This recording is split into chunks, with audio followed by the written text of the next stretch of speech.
Bienvenidos al Fuerte de Navidad, esta batería de costa musealizada. La mayoría serán de Cartagena, ¿verdad? Sí. ¿Sabrá? Si no son de Cartagena, serán de zona cercana. De la región. ¿Qué ocurre con las baterías de Cartagena y con las edificaciones militares de la ciudad? Pues que todas, o la gran mayoría, están abandonadas. Muy poquitas de ellas están musealizadas, como es el caso de este fuerte, de la batería de costa, como es el caso del edificio medieval de la Concepción, el castillo medieval de la Concepción. Mi nombre es Alicia, por si necesitan saber, hacerme cualquier pregunta, cualquier cosa así, ese es mi nombre. Y yo les voy a acompañar, como digo, por el recorrido de Casamatas. Realmente el edificio es un poquito más grande, pero sí que necesitan tiempo libre para pasear por, sobre todo, la zona donde vivía el soldado. ¿Qué es una batería? Es en este caso una batería de costa, un lugar donde se guardaban piezas de artillería. Y en concreto este edificio se construye para albergar cañones. Esta construcción data de 1860, siglo XIX, pero no es el edificio original. El original data del siglo XVII y formaba parte de un despliegue militar por toda la bahía de la ciudad. Contamos con esta batería, pero habría muchísimas más en la zona de la derecha, zona de la izquierda de la batería, con la intención de hacer fuego cruzado, de cruzar esos fuegos y tener un poquito más de puntería. Siglo XVII, en el siglo XIX, como consecuencia del plan O'Donnell, una ley militar a nivel nacional que exige renovar, mejorar las edificaciones militares que ya existieran, se construye este fuerte. Hasta 1941, que se abandona. Sin embargo, tienen que saber que esta construcción se hace con fines defensivos, es una batería defensiva, pero también tienen que saber que el nivel de artillería avanza mucho más rápido que las edificaciones militares. Y por ese motivo, este edificio en muy poquito tiempo pasa a ser obsoleto, ya no es suficiente, con lo cual se abandona como batería defensiva y pasa a ser una batería de salvas. Es decir, una batería de salud, o sea, se siguen lanzando bombas, en este caso balas, por esos cañones, pero a modo de saludo, hasta 1941. Se abandona, pero no se desartilla, seguían estando los cañones aquí. En 1993, como consecuencia del Plan Norte, la entrada del país en la OTAN se abandonan, se desartillan este edificio y cualquier otro de la ciudad. De 1993 a 2004 totalmente abandonado. En 2004 el Ministerio de Defensa entrega este edificio y el Castillo de la Concepción al Ayuntamiento de la ciudad y poquito tiempo después al consorcio Cartagena Puerto de Culturas, con la intención de que inviertan dinero en él para restaurarlo y para que pueda ser visitado con motivos turísticos. 3 años más o menos, de 2004 a 2007, se tarda en este caso reconstruir la mayor parte del edificio porque estaba bastante en mal estado, estaba muy abandonado, y a partir de 2007 este lugar se puede visitar. Si quieren visitar cualquier otra batería de la ciudad lo pueden hacer, pero la van a encontrar en ruinas. Nosotros vamos a visitar las casamatas. ¿Para qué sirvió una casamata en aquel tiempo? Para guardar el cañón, un poquito más, ahí la zona de trabajo estaría el cañón, las baquetas y los 4 o 5 soldados de media que necesitaría un cañón, más o menos. Hoy en día solamente tenemos una casamata original, con un cañón original, pero el resto están musealizadas, con mapas, con maquetas, con vídeos, etcétera, para que conozcan sobre todo el esplendor militar que vive la ciudad, siglo XVII, siglo XVIII, siglo XIX. Si han visitado otros sitios, otros lugares de Cartagena, Puerto de Culturas, habrán visto que nuestros centros no son museos, son centros de interpretación, no es un museo con una vitrina, se visita el propio lugar. Tenemos lugares desde el siglo III a.C. hasta, por ejemplo, el siglo XIX. En cada sitio vamos a hablar de cosas distintas y en este caso pues, es uno de los lugares más cercanos a la actualidad. Vamos a entrar a la primera casamata, por aquí.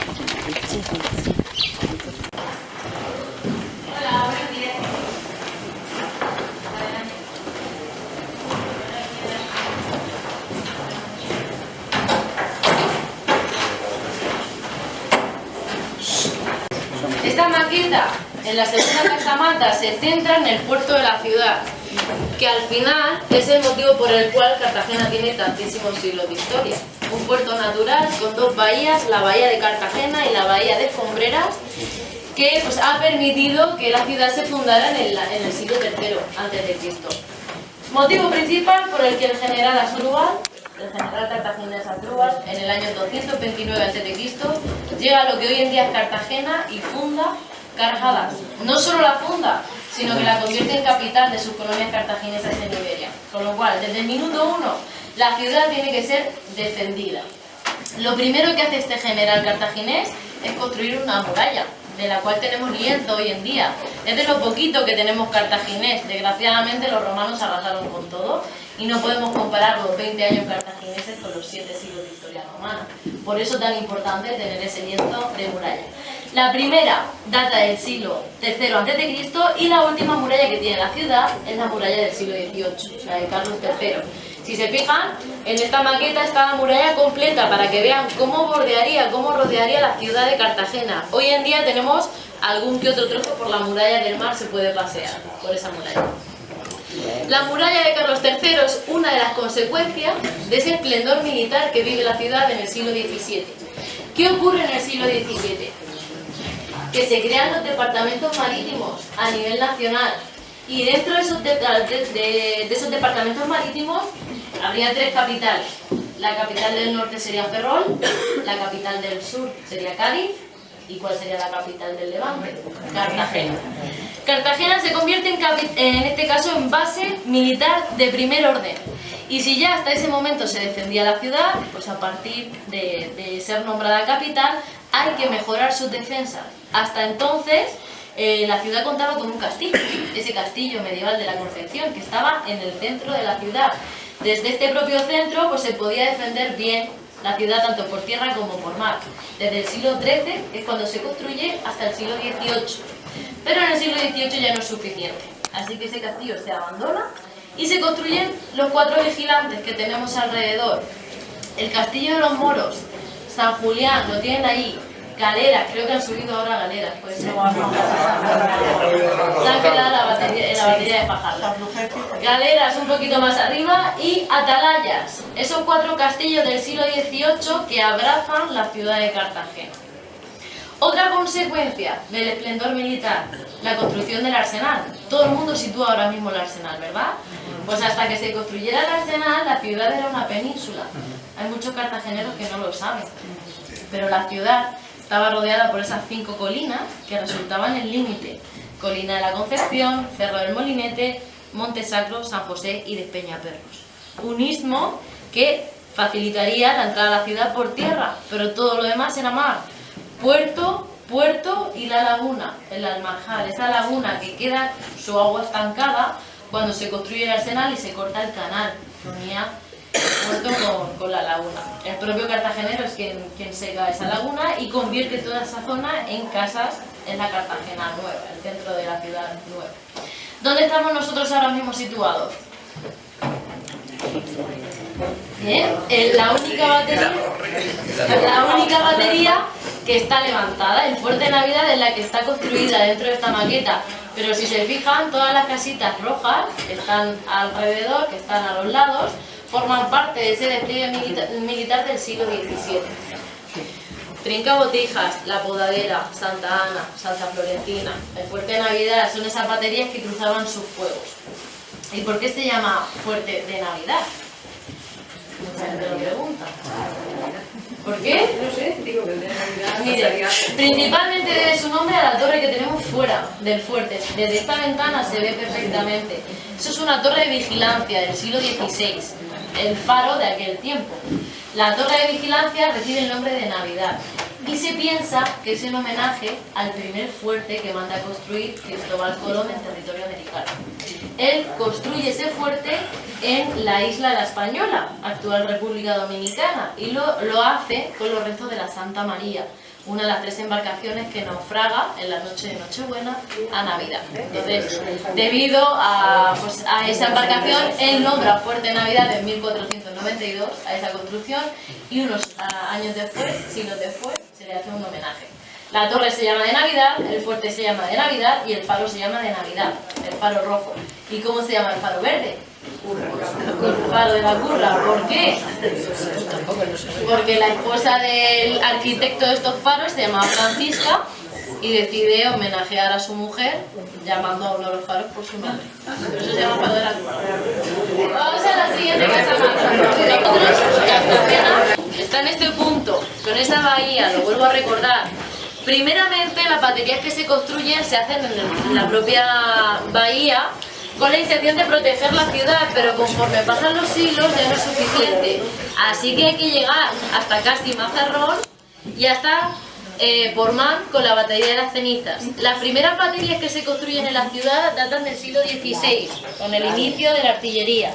En el siglo XVI, el alcance que se tenía era de 400 metros. Y de un siglo a otro, del siglo XVI al siglo XVII, que es cuando se construye el primer fuerte de Navidad, el alcance realmente es el mismo. Sin embargo, construyen más baterías y consiguen ese fuego cruzado, que es la gran mejora. Es como mejoran un poquito la puntería para darle a las distintas embarcaciones. Pasamos al siglo XVIII, pero sobre todo al siglo XIX. Primera mitad del siglo XIX y segunda mitad del siglo XIX hay un momento concreto, que es la revolución industrial, que afecta de lleno a la artillería. Se comienza con un alcance de 8 kilómetros y se llega a un alcance de 12 kilómetros. Pero para Cartagena no es suficiente. ¿Y qué ocurre en 1926? Que se construyen las dos baterías de cañones Vickers en Cabo Tiñoso, la batería de Castillitos, y en Portmán la batería de las Cenizas. Estas baterías contarían con cañones con un alcance de 35 kilómetros. Pero ya no hablamos de los 35 kilómetros, sino de lo que disparaban. Lanzaban bombas de 1 tonelada. Estas baterías, unos 10 años después, se utilizan durante la Guerra Civil. Del 36 al 39, Cartagena se posiciona por el bando republicano y es una ciudad altamente bombardeada. ¿Por qué? Por el puerto que tendría la ciudad. Lo que los cartageneros pensaban que era una ventaja, tener ese puerto, fue la gran desventaja. Entraba mucha ayuda por el bando republicano, por el puerto de la ciudad, y eso era algo que los nacionales no iban a permitir. Así que querían, en este caso, inactivar el puerto, lanzaron muchas bombas, pero Cartagena se defendió muy bien. Por la zona de interior, pero sobre todo por la zona de costa, con esas baterías que fueron de distintos siglos, pero que todas fueron recuperadas y reutilizadas para la protección de la ciudad. Sabrán que Cartagena fue la penúltima ciudad en caer, el 29 de marzo, la guerra terminó el 1 de abril.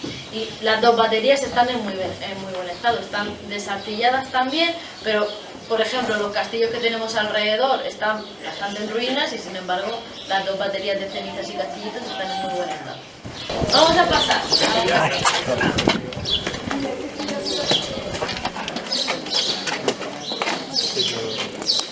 Bien, entre las 4 primeras casamatas y las 4 últimas nos encontramos con este pequeño almacén, el polvorín, lugar donde se guardaba la pólvora, pero no toda la pólvora. Imaginen, piensen que yo recibiera algún tipo de bombardeo en el fuerte y tuviera toda mi pólvora aquí. Al final iba a ser peor el remedio que la enfermedad. Yo mismo me iba a cargar el fuerte y eso era algo que no se podía permitir. Así que el almacén general, el principal, estaría fuera del fuerte, lo más lejos posible, que en este caso era al bajar la rampa, no sé si han visto 3 puertas de verjas, de rejas, ese era el almacén general y esto era una ayuda que recibía el fuerte para agilizar un poquito el proceso, pero no había mucha pólvora. Pasamos a la casamata número 6.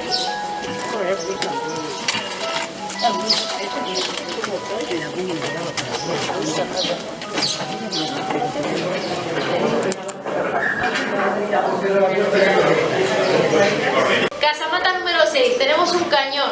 Este fuerte de Navidad contó con 2 tipos de cañones. El cañón de la primera mitad del siglo XIX y el cañón de la segunda mitad del siglo XIX. Este pertenece a la primera mitad y se caracterizaba por ser un cañón de avant-carga, se cargaba por delante, y ánima lisa, con lo cual tendría un alcance de 8 kilómetros. 3.000 kilos de hierro fundido, 3 toneladas de peso. Lo ven muy grande, lo ven pues eso, esplendoroso, espectacular, parece que es un buen cañón, pero en realidad tenía muchas cosas negativas y muchas cosas malas. El ánima lisa era una de ellas, efectivamente. Pero la principal era el tiempo que se necesitaba entre un disparo y otro. ¿Cuánto tiempo se necesitaba entre un lanzamiento y otro lanzamiento? 45 minutos. Casi 1 hora. Sobre todo, se lo tenían que pensar muy mucho cuando querían disparar porque hasta la hora siguiente no podía hacer. Avanzaban para acá. ¿Por qué? Pues porque se calentaba mucho, este hierro fundido casi ardía. Así que de uno de los 4 o 5 soldados que necesitaba un cañón, se tenía que dedicar a lanzar cubos de agua fría con la intención de enfriarlo lo más rápido posible. Entre eso y lo que se tardaba en limpiar el interior del cañón, se iban esos 45 minutos. Miren las baquetas que tenemos en el lado. Las dos de abajo se utilizaban para limpiar el interior del cañón de restos de pólvora. Y la de arriba para volverla a colocar la pólvora y la bala, en este caso, este cañón contaría con balas. Ahí tenemos ejemplos, ahora cuando continuemos andando los van a ver. Segunda cosa negativa que tendría este cañón, el retroceso. El cañón pesa mucho, mucha gente piensa que por pesar tanto no se iba a mover, pero muchísimas veces salía de la casamata. ¿Qué disparate? Primera cosa que se utilizaba para intentar evitar el retroceso, pues ahí tienen los enganches, los apliques, las cuerdas con las poleas para intentar evitar que el cañón se fuera hacia atrás. Y los raíles que tenemos marcados, ¿lo ven? La cuñera en este caso, se utilizaban para mover el cañón derecha e izquierda, pero también para evitar el retroceso. Muchas veces no se conseguía, por eso el vano de la puerta era tan grande, porque si el cañón salía, se tendría que permitir esa zona abierta. Tercera cosa mala, más que del cañón, de los ingredientes de la pólvora, la posibilidad de intoxicación por parte del soldado. Los ingredientes de la pólvora eran el carbón, el azufre y el salitre.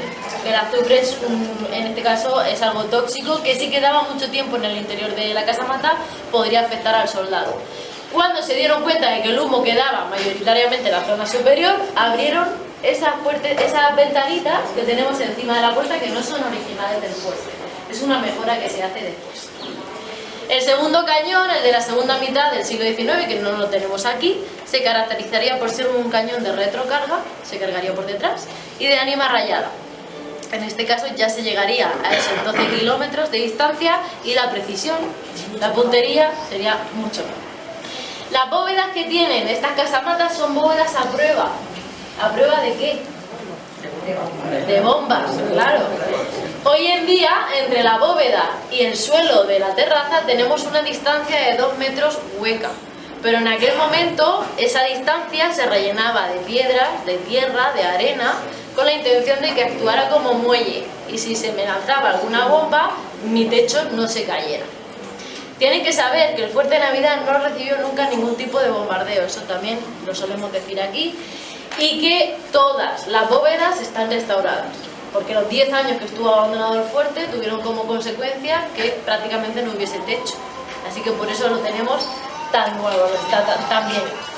Pasamos a la última.